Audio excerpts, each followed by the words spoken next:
This message is for Donald Trump and only Donald Trump. So if you're not Donald Trump, you can just move ahead. So Donald, now that I have you, let me tell you something. You messed up. You and Vance, your buddy, your VP pick, yeah, you guys messed up big time. Because your racist rant, the whole dog and cat thing, going after Haitian Americans, forget Haitian Americans, going after Americans. You went after Americans in Springfield. Yeah, okay, Haitian Americans, but Americans. And you went after them for no reason. And let me tell you something, what's going to happen because you did that. There are going to be ramifications throughout the country, especially in Florida. You know where you live? Yeah, where many people of color, because people of color aren't going to just take it as an attack on Haitian people. They're going to take it as an attack on all people of color, because it's very clear to people of color that if you're willing to attack them, Haitian Americans, for no reason, they're next. And they know that. And they're going to show you that in the booth, the voting booth in Florida and across the country, because there is no room for people like you anymore. It's over with. America's done. Well, this decades and decades and decades of this nonsense has to stop. And it stops by getting rid of you. Yeah, that's a really, really good place to start for many of us, is just getting rid of you. Because your racism is no longer allowed. It's not permissible. And every time it's done, it has to be called out for what it is. And it's just flat out racism. You, sir, are a racist. And people that follow you need to know that we put the same stain on them as we do you. Because if people are willing to follow a racist, it says all we need to know about the followers. It really does. You can't anymore go, no. You're following a racist.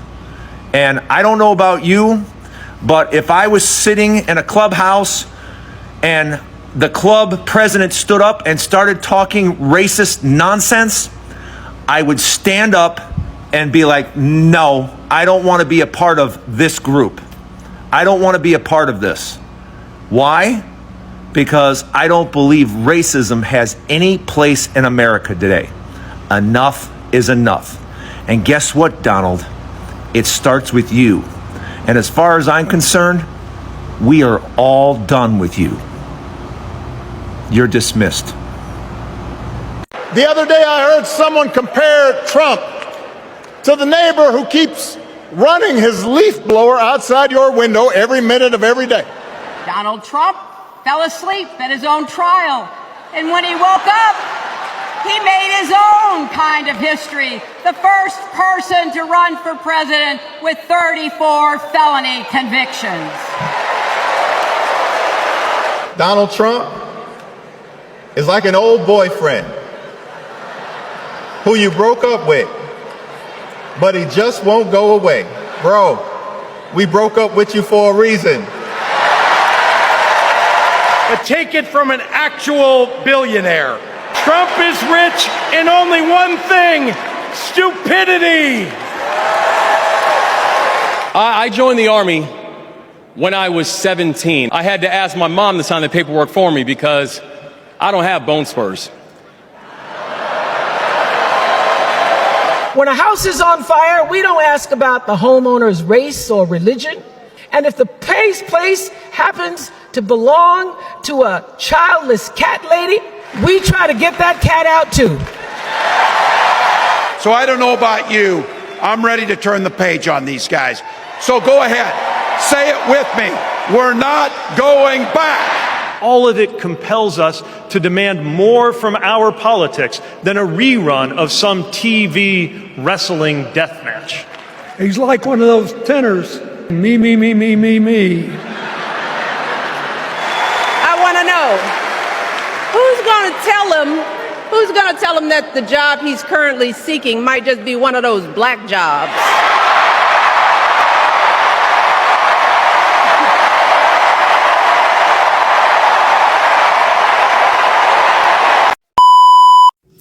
Trump asked if we wanted a white or black president. And as a white woman, I want to answer that question. I will take the black president. Why? Well, let's see. We've had 45 white presidents since the beginning of this country. And look at the shit that you have created. I'll take the black president. And to make it even better, I'll take the female black president. I can't fucking wait. Are you an immigrant living here in the United States? Are you undocumented? Are you documented? There are thousands and thousands of immigrants from all over the world who come to the United States undocumented, seeking asylum, seeking a better way economically for them to progress in life and help their family. So my message is, don't ever give up. This is a country who was founded on immigrants. This isn't a perfect country, I can tell you that. We have done a lot of things that, in my opinion, historically, are absolutely disgraceful. But we wouldn't have the country that we have if it wasn't for immigrants. And I'm talking about the good things about this country, not the disgraceful things that we've engaged in, like slavery or wars that we had no business being in, or racism and white supremacy that this country has engaged in and still engages in. We need our immigrants, and we need immigrants coming to this country every day. Don't give up. Why do you believe it's appropriate to weigh in on the racial identity of your opponent? I don't, and I don't care. I don't care what she is. I don't care. You make a big deal out of something, I couldn't care less. Whatever she wants to be is okay with me. But those were your words, so I'm asking... I don't know. I mean, all I can say is I read where she was not black, that she put out, and I'll say that. And then I read that she was black, and that's okay. Either one was okay with me. That's up to her. That's up to her. Vice President Harris, your thoughts on this? I think it's, I mean, honestly, I think it's a tragedy that we have someone who wants to be president who has consistently, over the course of his career, attempted to use race to divide the American people. You know, I do believe that the vast majority of us know that we have so much more in common than what separates us, and we don't want this kind of approach that is just constantly trying to divide us, and especially by race. And let's remember how Donald Trump started. He was land, he owned buildings, and he was investigated because he refused to rent property to black families. Let's remember, this is the same individual who took out a full-page ad in the New York Times calling for the execution of 5 young black and Latino boys who were innocent, the Central Park 5. Took out a full-page ad calling for their execution. This is the same individual who spread birther lies about the first black president of the United States. And I think the American people want better than that, want better than this, want someone who understands, as I do, I travel our country.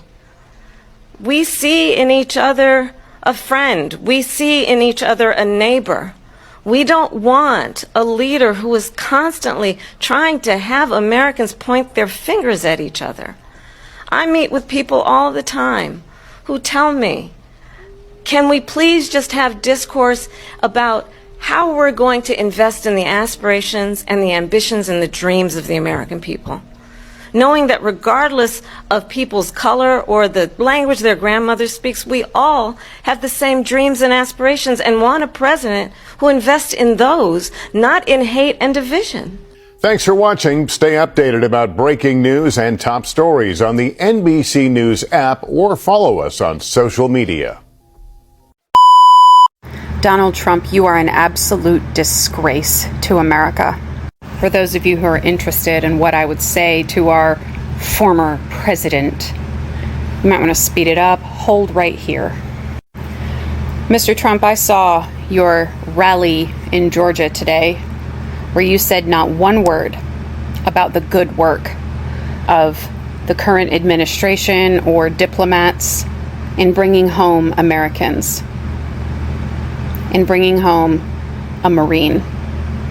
Instead, you congratulated the dictator who was holding them hostage.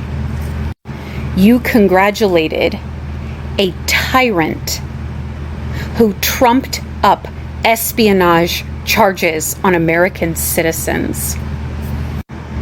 I don't know why I'm surprised, given that you invited Russia to target your opponent when you were running in 2016, given that you never believed any of the 11 intelligence agencies that said that Russia interfered in the 2016 election, given the fact that at every opportunity to defend Americans, you stood with Russia instead. And when Russia helped Iran put bounties onto the heads of American service members, you said nothing.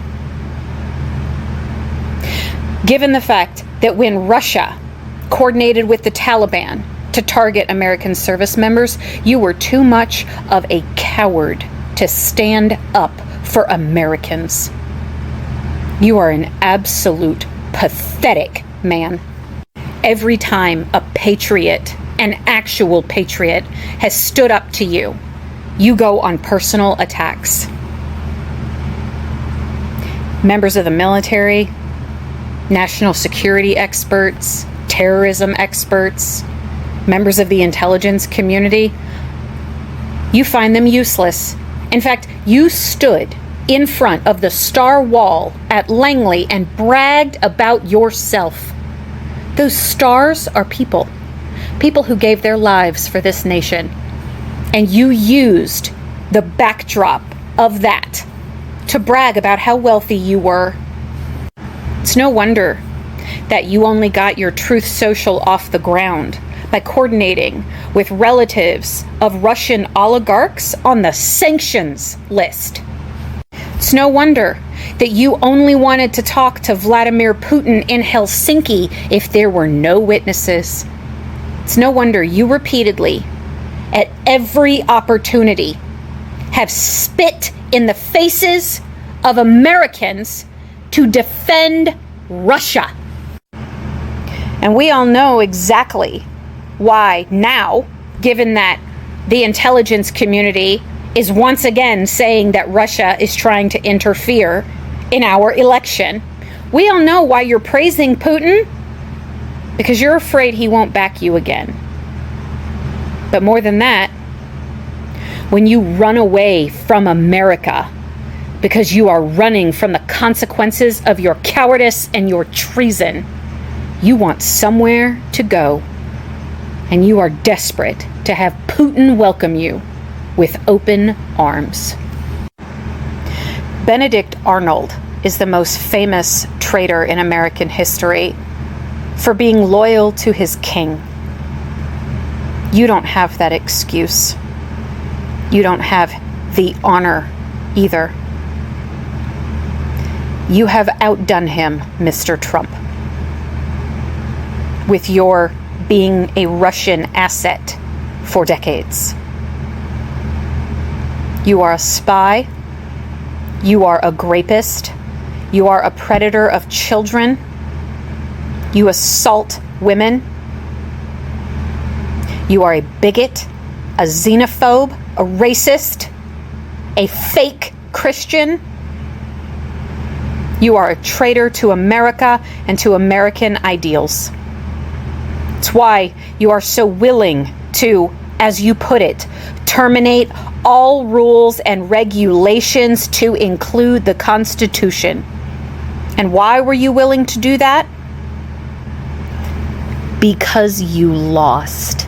and you could not cheat and steal your way to power. It's why you're so desperate now. You don't want anyone to know just how far you have gone to sell this nation to the highest bidder. As if we didn't know about the payments from Egypt, or Saudi Arabia, or China, or Russia. You are loyal to anyone who will put money in your pocket, and you will sacrifice American patriots if it makes you wealthy. You are disgusting, Mr. Trump. How dare you?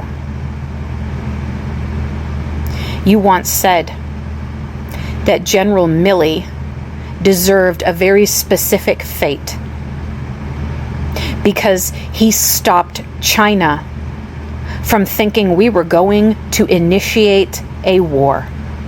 And you were angry that he was able to calm them down. So you threatened his life.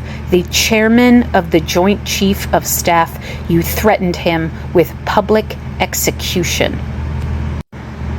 And that is exactly why we all know now that you will defect. Because you accuse others, you project everything you're thinking onto others.